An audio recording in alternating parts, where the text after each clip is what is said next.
des finalistes. Quentin Fercoq, très applaudi puisqu'il est presque en local, le pensionnaire du Havre.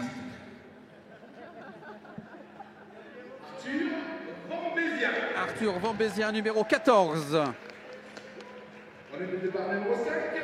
Le numéro 15, Étienne Bastier d'Orléans.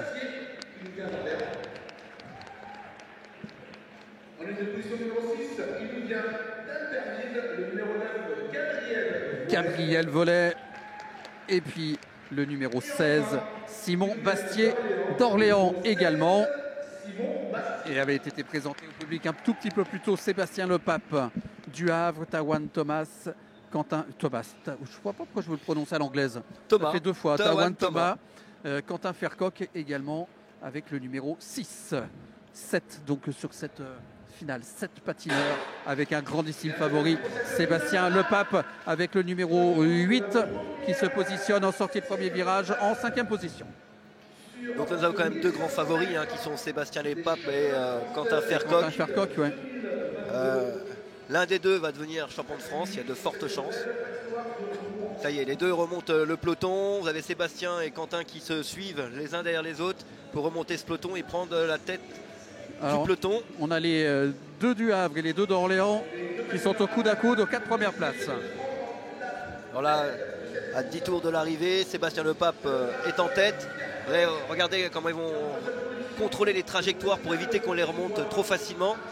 Alors, est-ce qu'il va y avoir une stratégie d'équipe? Dites-moi tout, Ludovic. Alors, c'est une bonne question. Est-ce que je pense que oui. Je pense qu'ils ont tout intérêt à courir ensemble.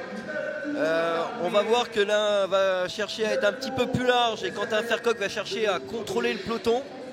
Normalement, ils vont se laisser un petit gap, donc un petit espace entre les deux pour vraiment prendre le temps de gérer. On voit Quentin qui rentre légèrement sur l'extérieur de Sébastien en entrée de virage. Ça permet finalement de bien contrôler. On va passer le relais. Donc, Sébastien va travailler pour éviter que Quentin se fasse dépasser.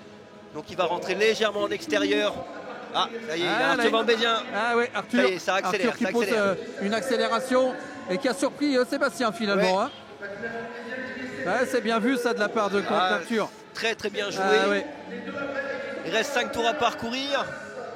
C'était pas prévu ça dans le scénario des deux Havrais. Je pense pas, non. Je pense pas qu'ils attendent. Ah, ça y est, ça rattaque. Un par l'intérieur, un par l'extérieur. Ah, il va être pris en sandwich, voilà.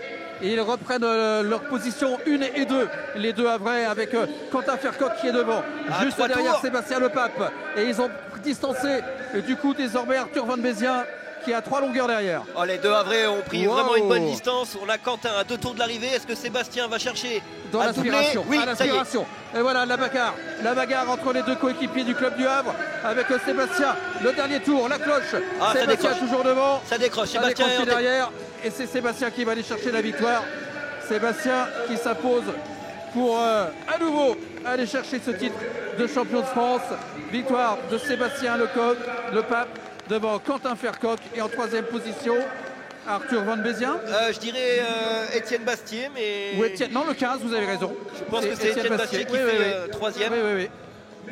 Alors Arthur Van Bézien a tenté quelque chose à 5 tours de l'arrivée, mais ça lui a été fatal puisque finalement il perd aussi la 3e place. Il voulait chercher le titre de champion de France. Mais il a eu le mérite d'essayer. Exactement, en tout cas. Il a tenté, c'était bien fait, c'était pas évident face à Sébastien Lepape et à Quentin Fercoq.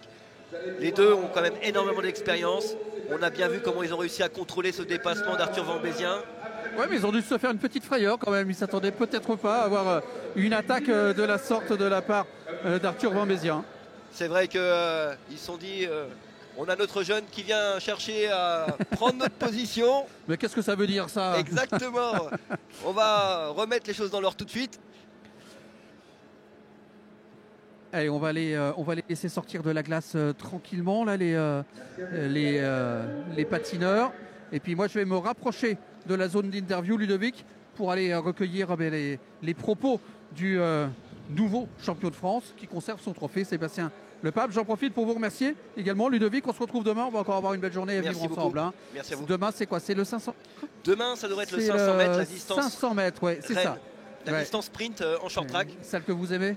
Exactement. Oui, vous qui avez disputé 2 fois les Jeux Olympiques, vous êtes allé du côté de Nagano Hein, c'était en 98, on s'en souvient. Siècle dernier. Au siècle dernier, exactement. Et puis vous aviez fait ceux de 2002 à Salt Lake City. Vous avez visité du pays. Merci beaucoup. Bonne soirée. Je vous retrouve demain et on va aller du côté de la zone d'interview pour essayer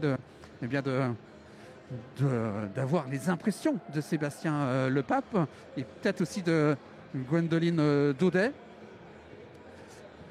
On va les laisser déjà sortir tranquillement de la patinoire. Alors, à nouveau champion de France, Sébastien? C'est ça, nouveau champion de France. C'est une super nouvelle, c'est très bien. C'est toujours un titre qui est bon à prendre. Donc non, c'est cool, ça fait plaisir de pouvoir continuer à perfer même sur les championnats de France.